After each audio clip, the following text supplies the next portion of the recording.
The Uncle Eric Presents podcast is remastering and presenting the old classic crime, Suspense, murder mystery radio broadcasts. Grab yourself a drink and some popcorn. Turn the lights down low.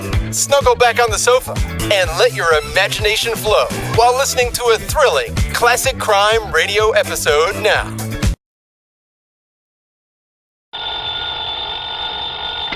Johnny Dollar. Pat McCracken, Johnny, Universal Adjustment Bureau. Well, good for you, Pat. Just keep it up.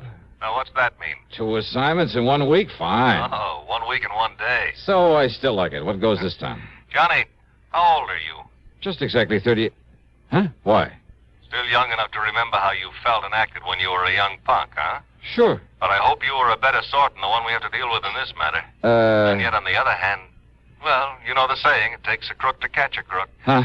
So maybe we'd be better off if you'd been an A-1 delinquent when you were a pup. Do you mind telling me what you're yammering about? But I suppose you were a good boy. Well, I was no mama's boy, if that's what you mean. Oh, I mean no real trouble with the law. No stretch in a reform school, no hoodlum gang, no good contacts, experience, that sort of thing. Pat. Well, I guess not. It's kind of too bad, though. You mean if I had a nice black record, I'd be just right for this whatever you have in mind. And yet, on the other hand, Oh, Johnny... come on, Pat. Start making sense, will you? Well? Yes. All right.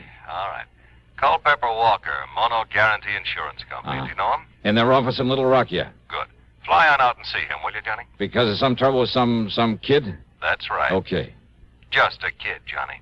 But if what Walker says about him is true, if you expect to get anywhere with this boy... Yeah? You'd better take along a pair of brass knuckles, a length of chain, maybe a switchblade knife. Oh, that kind, huh? That kind.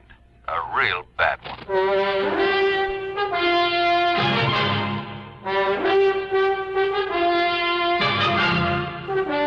CBS Radio brings you Bob Bailey in the exciting adventures of the man with the action-packed expense account, America's fabulous freelance insurance investigator. Yours truly, Johnny Dollar.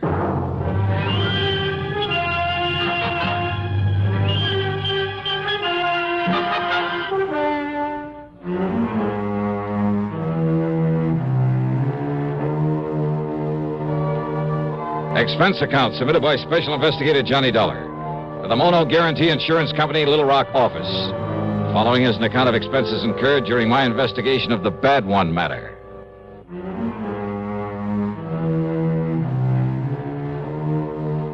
Expense account item 1, $2 for a cab to Bradley Field. Item 2, 8110 airfare to New York to Little Rock, Arkansas. The plane had left New York at 6 p.m. At 8:50 Central Time, we set down at Little Rock Municipal Airport.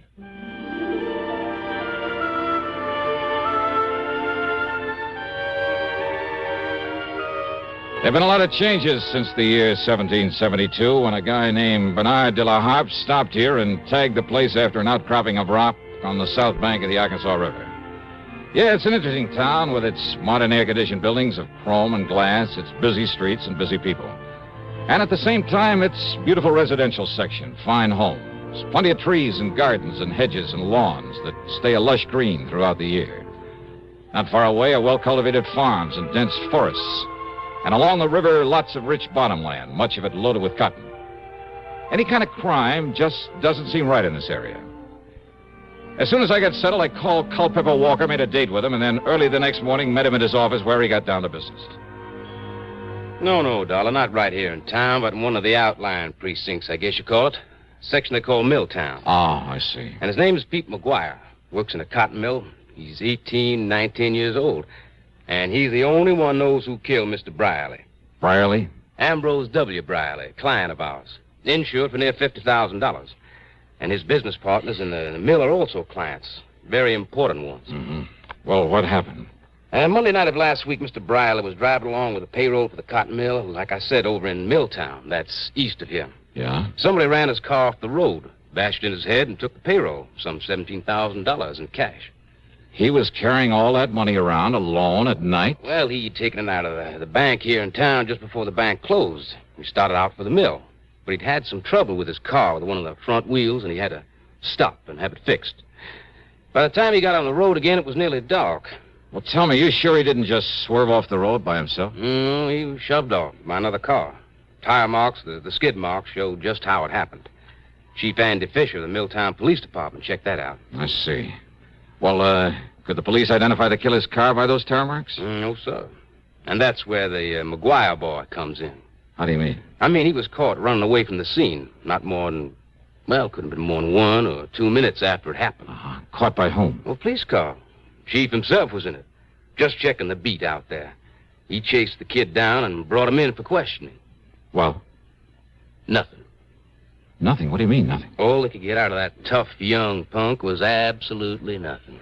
Well, then, what am I supposed to do if the police haven't been able to get anything out of him? Well, you could try, can't you? But it's a matter for the police. If it wasn't for Mr. Brierley's partners. Now, what do they got to do with it? Their insurance. Insurance on the cotton mill. Thousands of dollars in premiums every year. So? Well, I can't afford to lose $1. Well, so why and should they're the ones, his partners, who insisted that I get you out here to investigate. Oh. Yes, sir. Mr. Dollar? Johnny? Okay, Culpepper, I'll see what I can do. Item 3, $50 deposit on a rental car, and I drove over to Milltown, to the one-room police headquarters in the city hall. Yes, sir, Miss Johnny. I was right there at the scene of the murder in my prowl car, right after it happened. Oh? How come, Chief? Man at the bank had told me about Mr. Brierley's car trouble. It was getting dark, light rain falling, and Mr. Brierley toting all that money. Well, I thought I'd better make sure he'd gotten to the mill all right, so I started out that way. But what happens? All right, what happens? I got there to Spring Road crossing, and there's his car in the ditch, and another car towing away up the road. Oh? And this young Pete McGuire trying to get his motorcycle started and get away from there. Kind of seen me arriving on the scene. So when I found Mr. Brierley's dying there in his car, I grabbed the kid. Yeah, if only I'd have had sense enough to follow up that other car. Now, you're sure this Pete McGuire didn't do it? Well, of course he said he didn't. And that was before he clammed up like now when he won't say anything.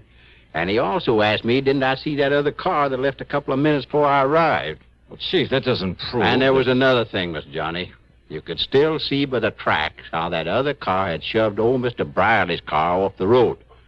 Doc Hamper come along about that time. Could you read those tire marks? No, sir. But Doc and I could still read the tracks from that Pete McGuire cycle. Uh-huh. So he come along after the other car left. All right, I see. But he must have seen who was in that other car, so he knows who did it. Oh, well, now wait. I'm sure of it, Miss Johnny, because of what Mr. Brierley said. What he said? When? Well, laying there in his car, dying, thinking the Doc was Pete standing there. And he kept saying over and over. And Peter, you saw it. You tell him, boy. You tell him who did it. You saw it, boy, so you tell him. You tell him. Yes, sir, Miss Johnny. Over and over again, he said it, and then he died. I see. So he knew that Pete McGuire saw who killed him and robbed him. Well, maybe. Of course he did. That no-good kid. Why is he no good, Chief? Why? Well, how should I know why, Mr. Johnny, except that he wouldn't go to school, he was a town bum, his ma never knowed where he was at. The most work he ever done was pushing a pool cue. Oh, well, now, most kids... That boy has been a troublemaker all of his life. 10, 15 times I tried to get him to send him to reform school. Hey, you really don't like him, do you? Nothing but trouble out of him. And I take it he doesn't exactly go for you. Huh? Maybe a cop hater even, huh? Yes, sir. That's right. A cop hater. Just like his old man was. Like his old man taught him before I had to kill him one night in a robbery. Pete's old man? They ought to send this cheap punk up to the pen. But first I got to find out who killed Mr. Brierley. Of course you're holding him, Chief. On what? Material witness, withholding evidence. There must be some way. Oh, with him claiming he's blacked out and don't remember anything? So that Percy Van Ashworthy Tetweiler upstairs... Percy Van who? What? The public defender. Got the judge to release Pete McGuire on his own recognizing or whatever it is. Recognizance. Yes, sir. So McGuire's out and free as a bird. But if he tries to run up before I can get him up before the jury... Oh, Chief, lots of But kids. don't you worry, Mr. Johnny. Everybody on that jury my friends. So they'll lock him up, all right. Yeah, I see. Be kind of revenge, huh? Because he won't cooperate with you. Now, look, Mr. Or Dollar. maybe just because he's a cop hater. Where'll I find this Percy Van, this public defender? Upstairs in his office. But do you think he could get anything out of that kid? Well, now, as the kid's defender, do you think he'll tell you if he did? But if he did, and you find out, you got to tell me. Yeah, we'll see about that. Mr. Johnny, I am not going out of here with a punk kid making me look like a fool. All these years working to keep order here in Middletown, having to retire a few months from now. Yeah, and going out no richer than when I was walking a beat. So maybe I'll have to live with some of my relatives somewhere out west. But you think I'm going to leave with this kid making a fool out of me? I'll see you later.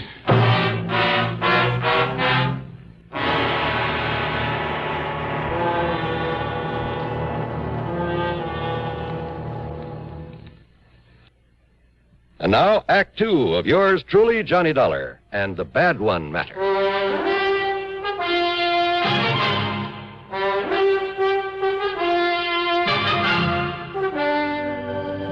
Percy Van Ashworthy Tetweiler was hardly what his name might have implied. And, call me Tet, will you, Johnny? I don't like the name Percy any more than I imagine you do. Yeah, sure, Ted. Now, as I was saying, in spite of the chief's feelings about him and all the trouble he had with Pete's father, well, put it this way.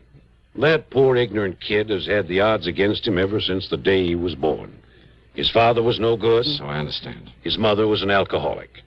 And because he's always been a stupid little runt, the other kids always bullied him. Oh? Yes, and when they'd pull a job, none of them very serious, I'll grant you, they'd leave him behind so that he'd be the one to get caught for their mischief and petty thieveries. He didn't dare peach on them or they'd beat him up. And the chief never let up on him. So he's hated cops, hated anything that had to do with law and order. Which includes you. Yes, I'm afraid so. In spite of my attempts to get close to him. And even you haven't been able to get him to talk. I've tried everything, Johnny. From sugar-coated kindness to the worst threats I could think of. Everything short of Chief Fisher's heavy-handed methods. Oh? You mean the good old third degree, the rubber hose tactics and things like that? Well, of course, the chief denies it. Oh, sure he does. And don't forget, I'm the one who got the judge to let him out on his own recognizance. Why? In the hope he'd open up to me. But to Pete, I'm still the law. Just as much as Chief Fisher and Judge Thurber. Weren't you taking a big chance on his running away? But he hasn't. Yeah, I wonder why.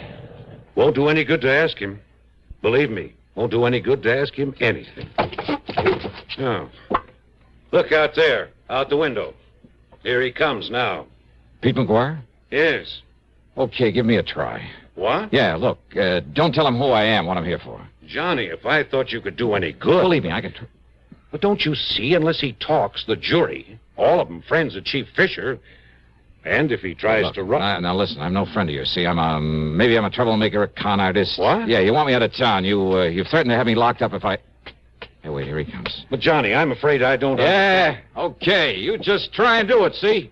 I got a right to make a living, and unless you got some formal charge against me... All right now, Mr. Tetweiler. Pete, come in. Now, listen, Tetweiler... You, sit down, Dollar. Sit down. Yeah, make me. If I have to, No, Pete. Pete, do you want to talk now? Yes, sir. Good. Yes, sir, I sure do. Well, if that's all you got to say to me... No, Dollar. Stay, I'm not through with you. That's what you think. Well, Pete? Public defender, huh? That's right. And that's why You're I tried all trying to trick me is all. What? So you got me out of the clink, huh? That's right. So's now you think I don't know I'm being followed all the time? By that chief of police or one of his men all the time wherever I go? And I think I know why, sir. But the chief promised me, Pete. Yeah, the chief promised you. You believe that dirty cop? I tell you, Mr. Tetweiler, you get him off my tail. Now, listen, Pete. And don't you see, if you just tell me what you know about the murder of old Mr. Brierly... Pete? Pete, please, boy. Pete, listen to me. If you're trying to protect someone by holding back... Did I say I was? I say I really know anything? Well, the chief says you do. Well? Oh, Pete, for the... Look, you're in trouble, boy. I'll get out of it my own way. No one's really proved you didn't kill him. So unless you tell me what you know... You just keep that cop off my tail. Hey, wait a minute, kid. Pete, come back here.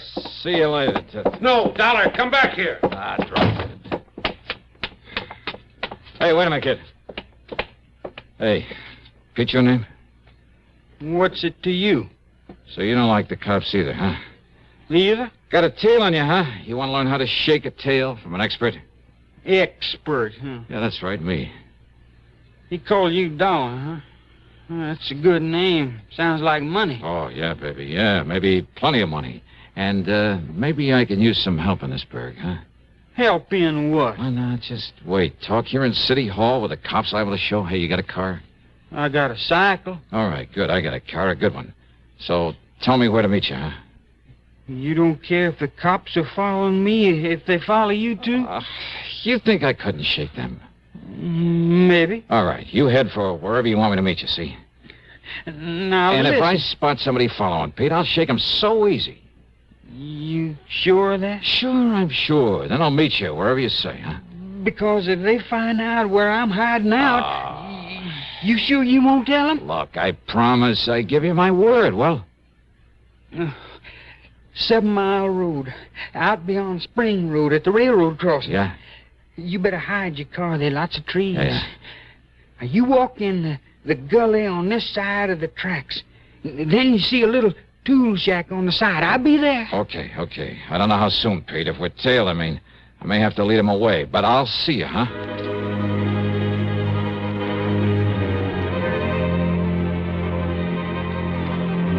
We were tailed, all right. And I could see by whom. And I wondered. To keep him from following Pete, I had to let the boy go on ahead. It was nearly an hour later then by the time I got to the tool shack. And I thought I'd lost the man who was tailing me. There was no padlock and a heavy hasp on the door of the tool shop. So y'all come on in, Mr. Johnny. Johnny? That's right, Johnny Dollar, the big eye. Oh, I see. So they brung you here to try to make me talk, huh?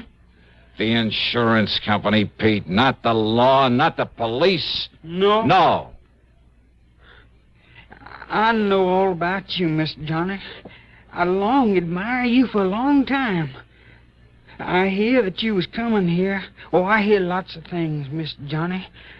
And I hear you coming here. I figure maybe you can... Help you, Pete? But unless I know whatever it is you know about that murder... Maybe I can tell you. Come on, Pete, try. But I couldn't tell the police. I'd tell any of them. I'd tell that defender you talking to. They don't believe me.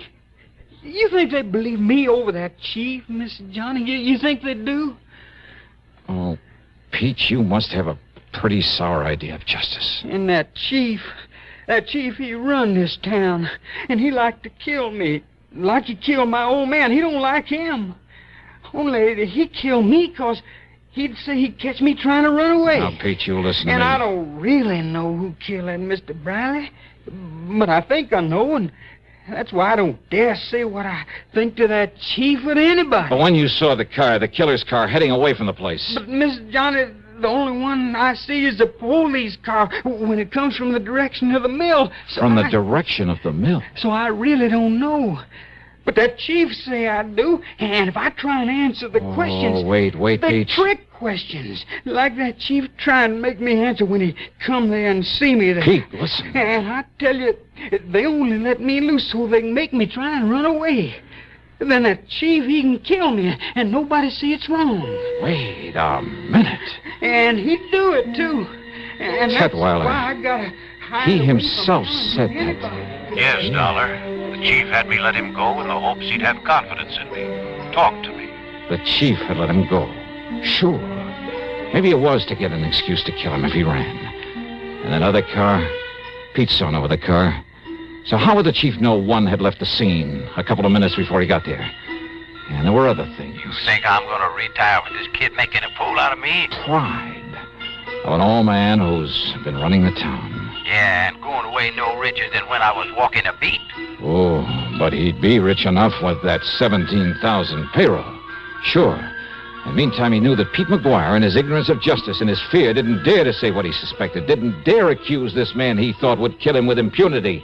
Yeah, and that everyone connected with the law was against They're him. all against me, and so I want to live, Mr. Johnny. I can't tell nobody, not even you. Maybe you don't need to, Pete.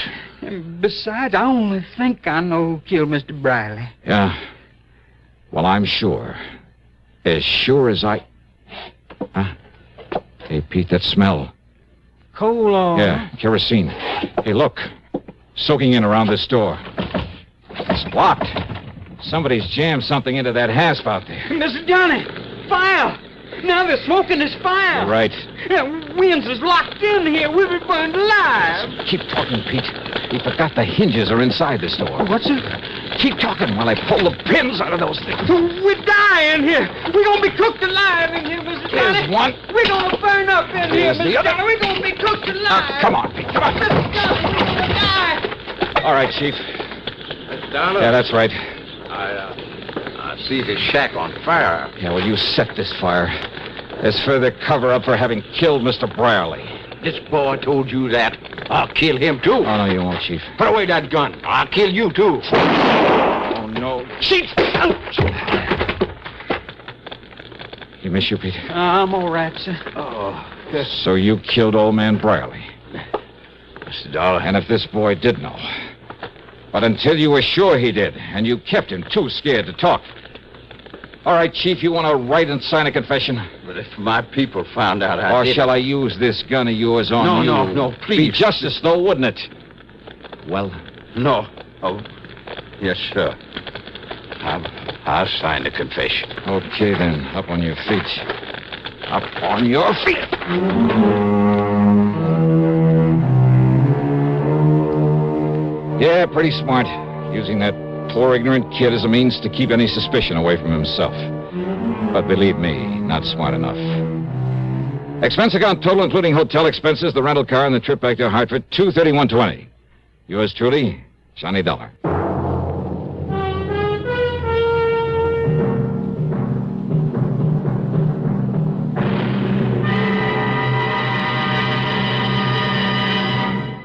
Now, here is our star to tell you about next week's story. Next week, the double deal matter, and I give you one guess about who comes out at the short end of it. Join us, won't you? Yours truly, Johnny Dollar.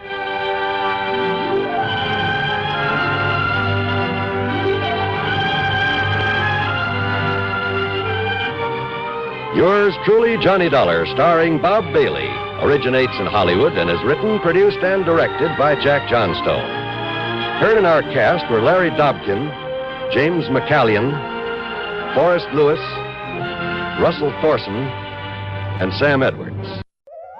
I hope you enjoyed this latest Uncle Eric Presents episode. Stay tuned for the next exciting episode. Please check back often and make sure to subscribe to my podcast so you won't miss the new exciting episodes. In the meantime, scroll up or down to find other exciting episodes to listen to. Don't forget to visit UncleEric.com to see and listen to all the program categories and episodes. There are also hundreds of the old classic crime and detective television show episodes you can watch as well. They're a hoot to watch. That's UncleEric.com. If you like this episode, please consider buying Uncle Eric a cup of coffee at the support link below. Thanks a million. Thanks for stopping by.